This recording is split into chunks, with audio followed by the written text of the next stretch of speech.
Let's go back to main camera. Good morning.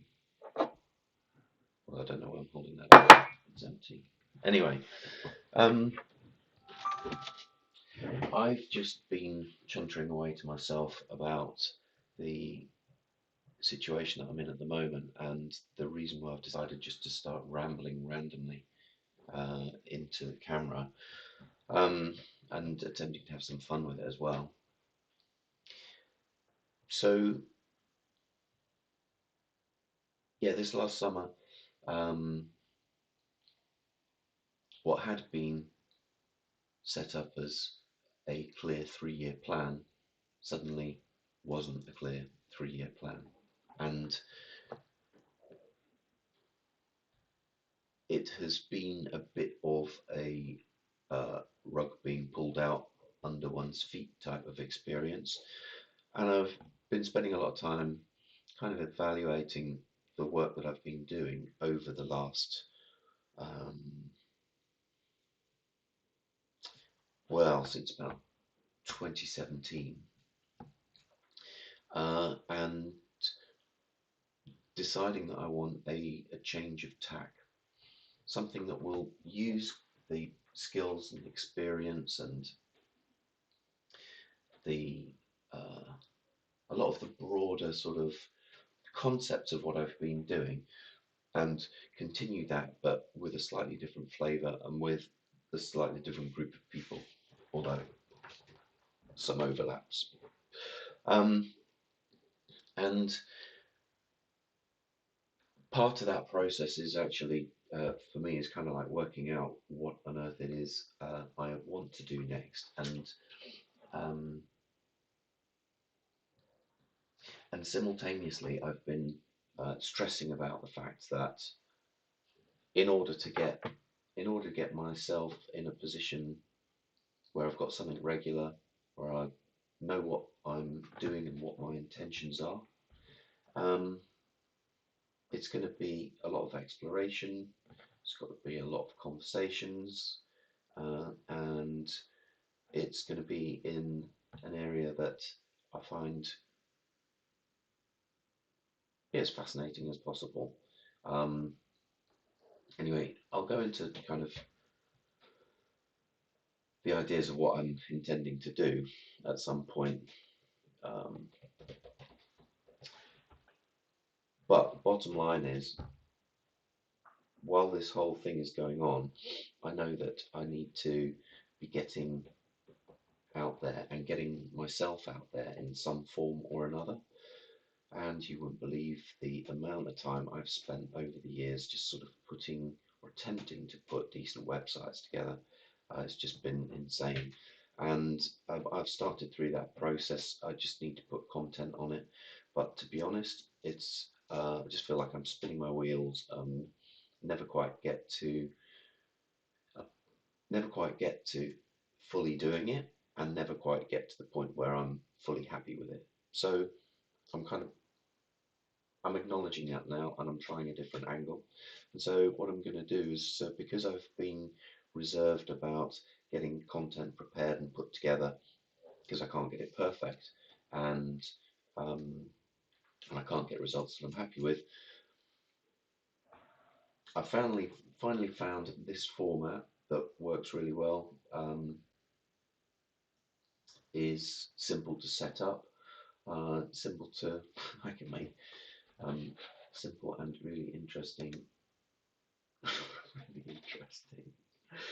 I can make simple and stupid changes to the format, so it just keeps me amused, and um, and I've decided at the same time just basically to start to um, document my exploration. Why am I clicking that? My exploration. There we go. I need to click that. Of what I can do next, and how I can make sure that what I do is something I'm happy doing. Um,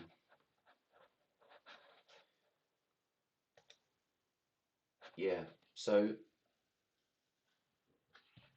that is basically the situation. And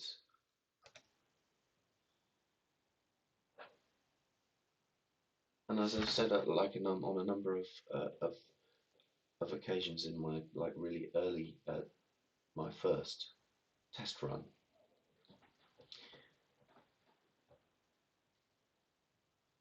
I'm probably going to be if I do lots of screen recording and just work through, just like provide a window into what I'm doing. Like for example, oh, let me get the right one. Here we go. So shown this sort of format before, the brain. So I've been using the brain on and off since about 27, no more than earlier, maybe even 2015 or something. Super early versions of it anyway. I've always been interested in this kind of in different ways of managing knowledge and um, being able to access knowledge that isn't kind of linear and that isn't on a just using just documents and file structures. Anyway, moving on. The brain is like kind of like stopped at a certain point because there's been functionality that hasn't been there. But very recently, and I think it's in version 12 here. What's the version is that? Yeah, in this version 12, they've added a couple of things in that have all of a sudden made it really useful. What you've got here on the one side is you've got your main panel, and this allows you to navigate through your brain or your web. If you expand all there, it gives you a little bit of a view of the subsections underneath, um, and you can create basically create nodes or thoughts, and on those thoughts you can attach notes, and you can also, there we go, if you click on the icon on the left hand side of this title here, it opens up into, oh yeah, let me just flip screen that. There we go, it opened up that. Getting started with company OKRs, right? Okay, so there's an example of quite how useful it is. So OKRs, I've started to use this as a way of trying to tighten up my focus about what I'm spending my time on and what I want to achieve. Um, and O stands for objectives and KR stand for key results. So the idea is that you get an idea of your your objective, so you work out what you want your objective to be, and then you work out what key results you have to be seeing in order to be able to declare that you have achieved your objective. So there's like, I've put these together. I do wonder about whether or not I've put the objectives in specific enough format. So brand awareness and objective um, should perhaps be to have, oh crikey, let's just do it, right? Let's just say brand awareness. Let's just say 100,000 subscribers. Right, so here's like an example of probably how I should be structuring my objectives a little bit more clearly, and the same goes with the underneath here as well. So we've got uh, objective one, key results one, content creation rate. So that isn't a key result really. It just gives me an indication of kind of topic on which I would need to create a key result to aim for. So it needs to be a smart key result, and or a smart goal. But anyway, I don't want to like dig into that right now. But here's I mean, there's a prime example of how far I've got in the process. And the problem is, this is taking absolutely ages, and it always does. And what happens is I do a whole load of prepping of stuff in order just to get to the point where I think I've got something interesting and quality enough to share. All of the preparation is just going like it's always invisible, um, and I think that there's value in it. Otherwise, I wouldn't be doing it. And I think that and I actually think it's really fascinating, the area that I'm working in, and as I go, that will become more apparent. But it's the reason that to me it makes sense to get this video just live, to actually live stream it, um, is because if I don't do that and I go to so my whole issue has been that I need to prepare enough to get it right to share it, and um, and that's just always has just sent me down a rabbit hole. So now I've found this format that I think is quite cool. Uh, I've got me in the corner. I've got various different setups. But let me go. If I just adjust this, I showed this on my first session. So I'm using OBS 27.2.4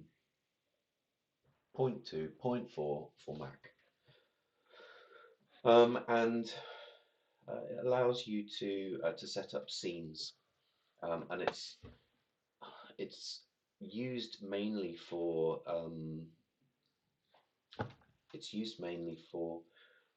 streaming. Gamers use this to stream.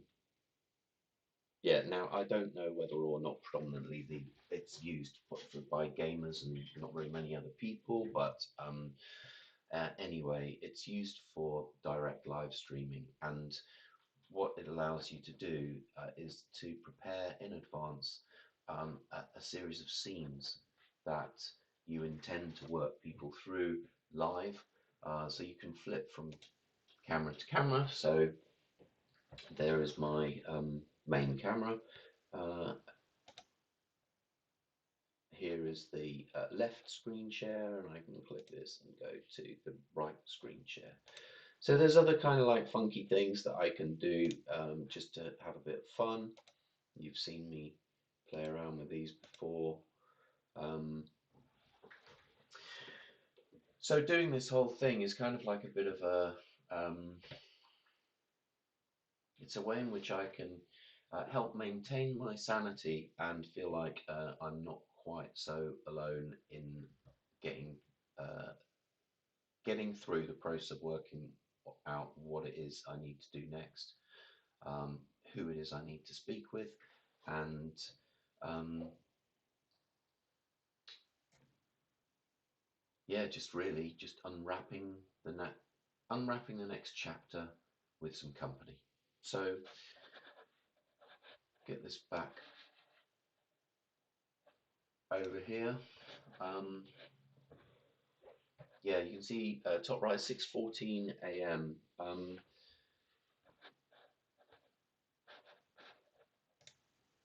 6:14 a.m. and in about 15 minutes I need to start thinking uh, about going to take my or to accompany my eldest to work. He's learning to drive, so I've got to be in the passenger seat and that normally takes about 45 minutes, but I'm not realistically going to be getting back here until 8. And then I've got a couple of things to do, and then I need to go to my parents for the weekend. So I'm knocking it on the head early um, today. But suffice to say, I need to get into a position where um, I really just feel I've got my shit together and I know what I'm doing. And I think possibly this live streaming it is going to force me to get my self organized in a way that that I look organized and and it appears reasonably clearly what I'm intending to do and how I'm spending my time. Um, so yeah, I could either call it a day, or I could just start to stop the chatter and start to break down some of the things that I need to be thinking about. So that's another thing. If I if this is sort of live streaming, then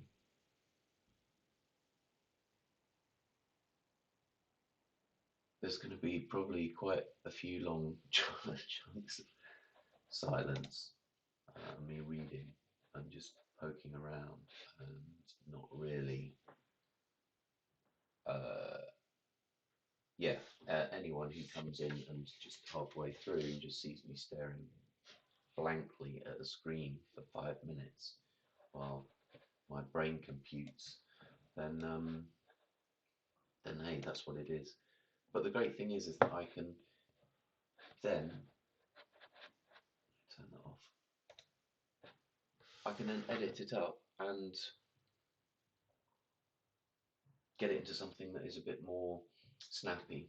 In fact, I've been watching YouTube videos recently about how to do live streaming and how to set it up for recording and this, that, and the other. And one of the things that someone suggested it is after a really great take and you just think you've absolutely nailed it, then you just go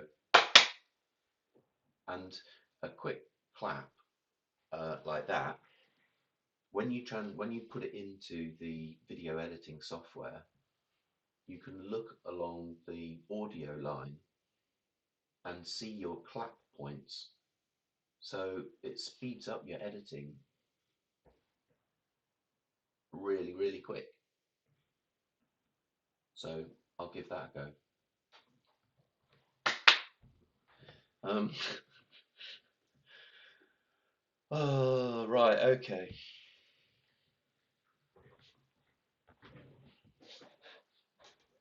I've had a diary running. This is the sort of thing I don't know. I might be to just put it in the live stream, but whether or not it's worth editing. But it's got a little tool here. You just click that and it just plops the date and time in. So I can get that up there. And what I often do is actually set up a dictation. Sorry, I just switched the mic on and basically dictate into it, which is quite useful. So I didn't actually type all of that. Um, I dictated it. But the thing that I found is that when I'm recording on OBS, it uses too much of the computer's memory to be able to visualize. What am I talking about? To be able to dictate it, it just takes ages for the text to appear. Anyway, where it doesn't take ages for the text to appear is actually in Miro. So let me go here and I'll go here and I'll go new board. Great tool, another great tool. That is one of my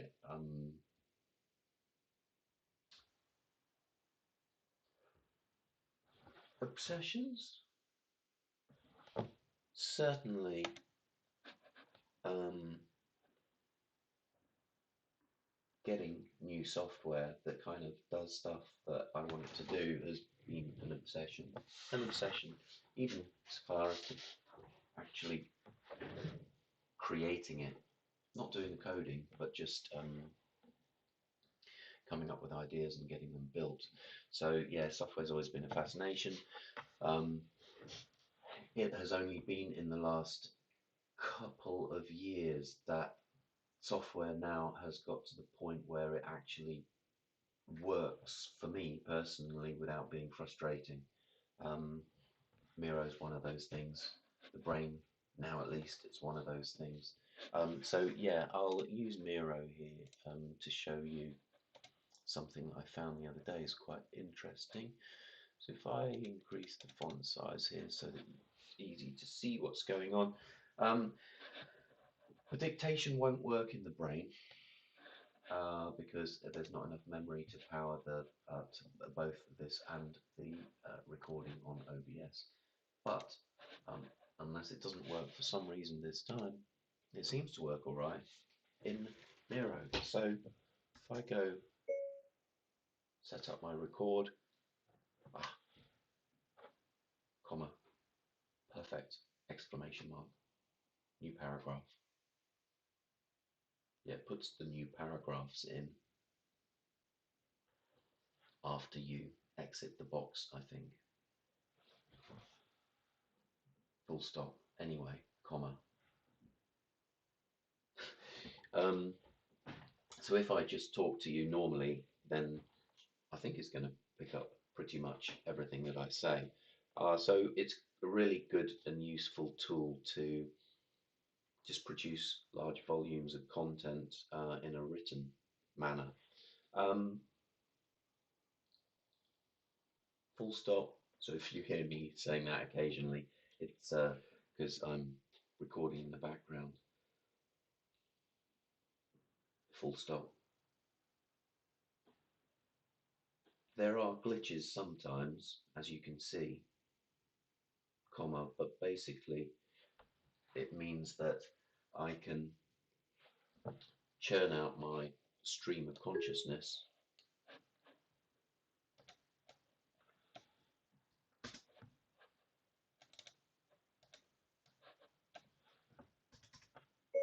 churn out my stream of consciousness and of course edit it up later. But I've been thinking about using this format to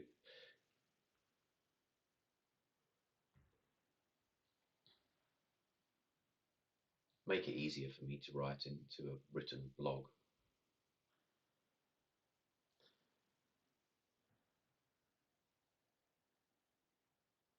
So yeah, it's actually distracting me. I'm going to switch it off and kind of junter for a bit.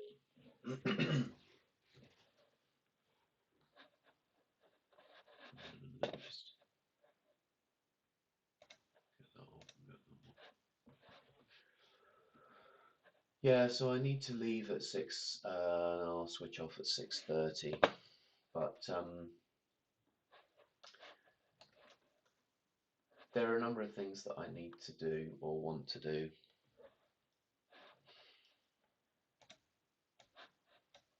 The first is that I need to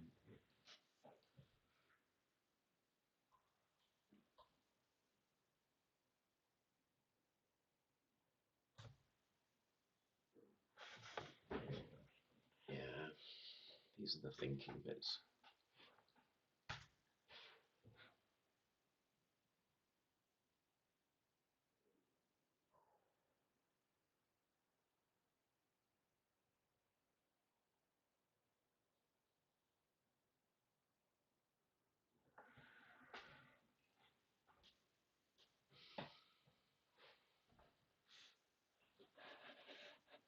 There's one.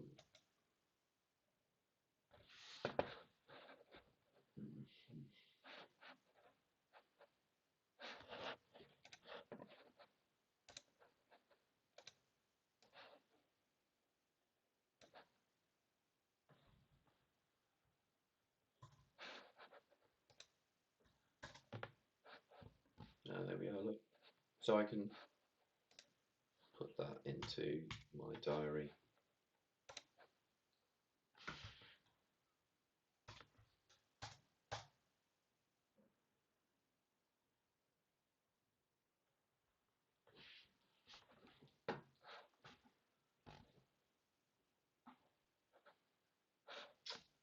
show you something else that I want to make more use of. It's timeline.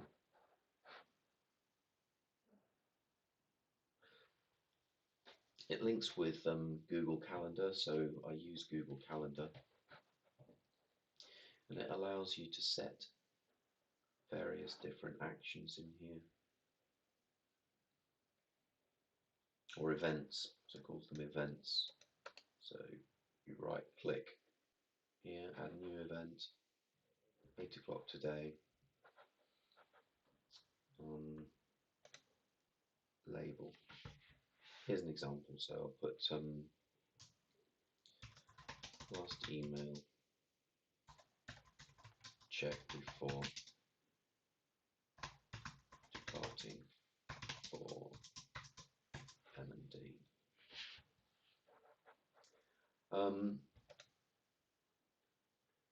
And here you can attach it to a thought. Massively speeds up workflow, and I'll give you an idea. So let's just some particular project that I need to look at.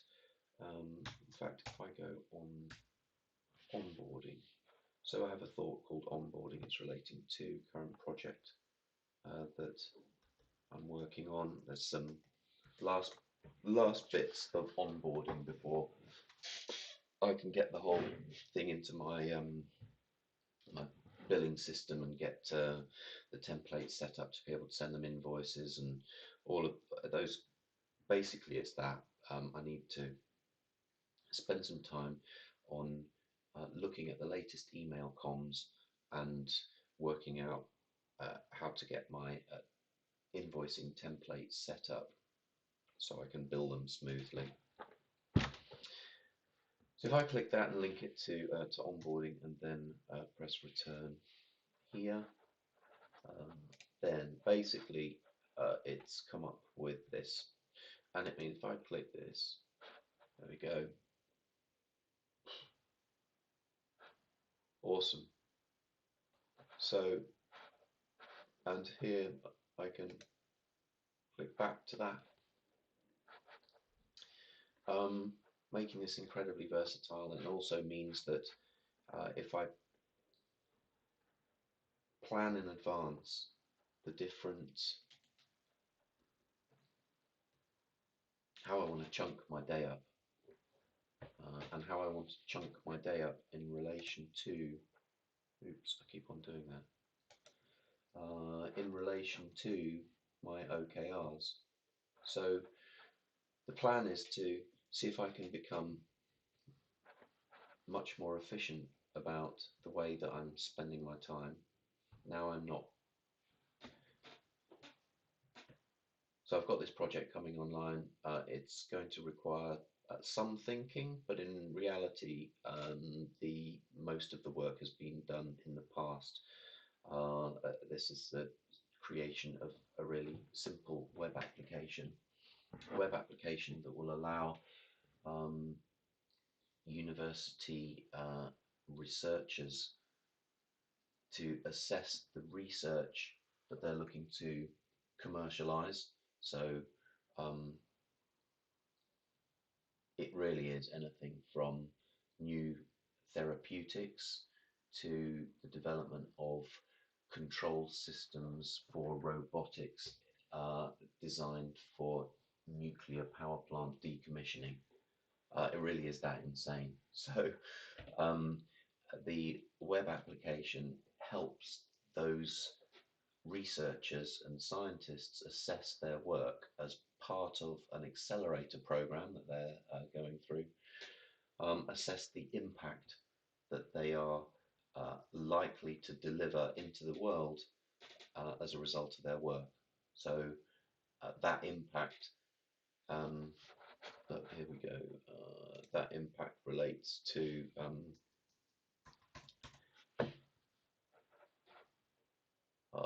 UN SDGs, the way that the SDGs are looked at.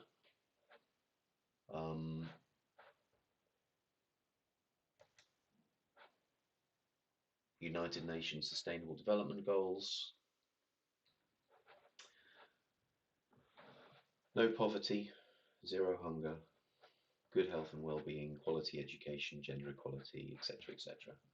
So these are goals that were put together by the United Nations that are being increasingly used as a benchmark for how one engages with a greater purpose, a greater set of acknowledged greater purposes.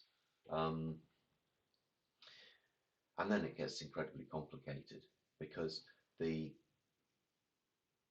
there is generally acknowledged that um, understanding one's effect on society and the environment is an important thing to understand nowadays. And companies and corporations and organizations recognize that they have to begin to track this stuff so that they can first identify what they're actually doing and what their negative effect and impact is on society and the environment, not just focusing on the positive and the PR stuff and the profit for shareholders, but actually looking at um, the negative stuff about how the corporation company activity is negatively affecting the world. So they've got to start tracking this stuff. They want to start tracking this stuff. And the UN SDGs are a kind of like way to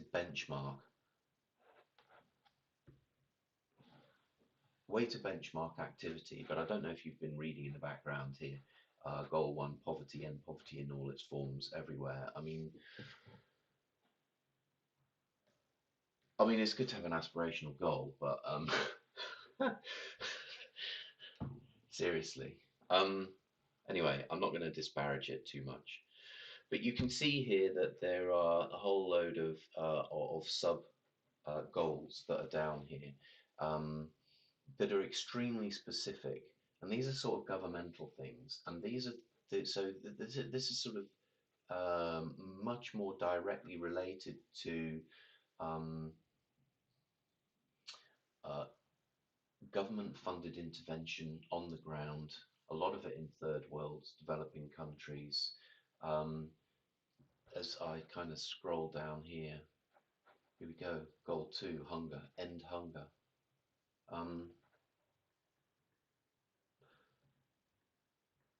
So there's a lot in there that is really difficult for the average um, for the average person, even for the average business leader. I mean, okay, if you're the chief executive of Unilever, you can legitimately sit down and say, right, we have resources at our disposal to consider activities that will deliver directly into this. But if you're a medium-sized engineering SME in the Midlands, then of what relevance is this to you? And this is one of the conundrums. This is one of the questions that I'm kind of like working through at the moment, just understanding um, how all of these uh, measures and approaches to understanding the way in which collectively we impact on the world and also the world impacts on us. Um, that is very rarely looked at from a personal perspective, but large corporations have to understand the risks that exist in order to mitigate them in advance, because they are um, subject to changing environments. And so they've been looking at things like this.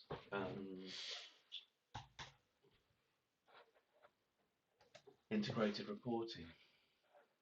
So integrated reporting is really interesting because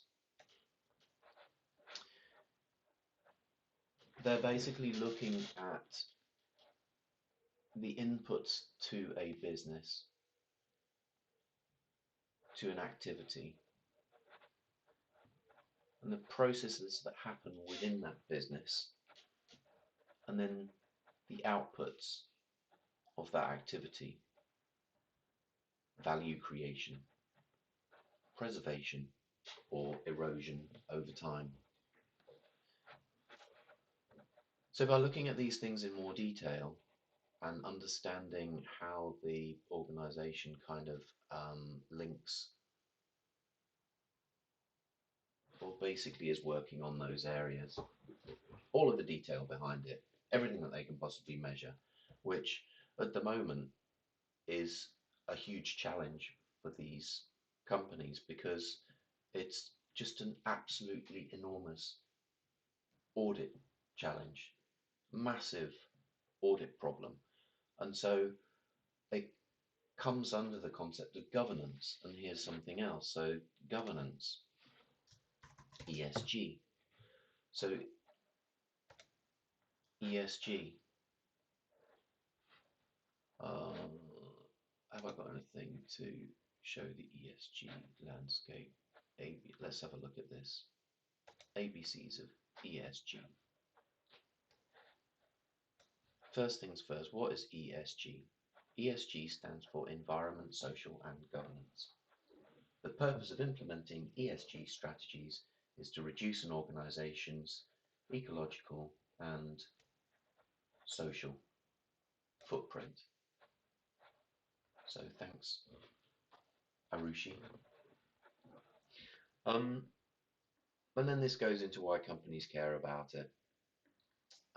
And it's really all down to, or at least the origins of it were certainly down to assessing the external risk to companies in relation to what's happening within the broader world. So here we go. For example, Nike focuses on material circularity and waste reduction, as these are the biggest risks their business model present. So yes, it's looking at the risks coming into the business. They've got to be materially, in order for them to be valid for consideration, they have to be reviewed through the concept of materiality. So they have to have a material effect on the business for them to be considered worthy of looking at. Anyway, this goes into this. So coming all the way back to where I am at the moment, look, here's my little journey. So the framework, this, that, and the other. It all came from me explaining about the fact that I was working on a web app.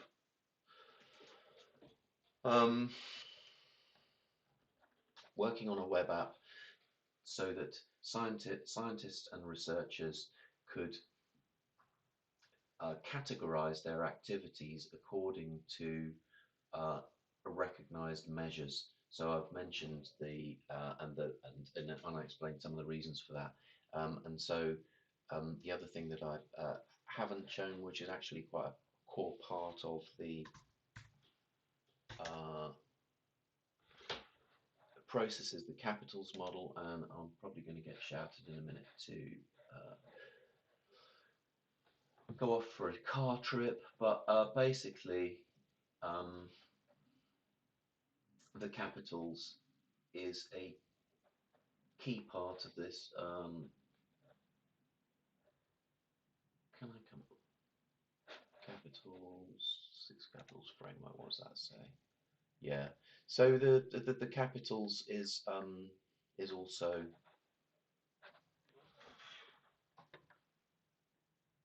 well, this one I showed you earlier is basically these are considered capitals. So we've incorporated capitals into the web application. The aim is that academics and researchers look at the projects that they're undertaking, answer a series of questions, and it will give them an indication of which of the key capitals and sustainable development goals are of most relevance to their project. So I've got that going on in the background, but I also want to be just like that's just that isn't the main direction or focus that I want to be developing. There's other stuff I want to do, but anyway, I'm going to have to stop now, and yeah, catch you all at some point soon. Bye for now.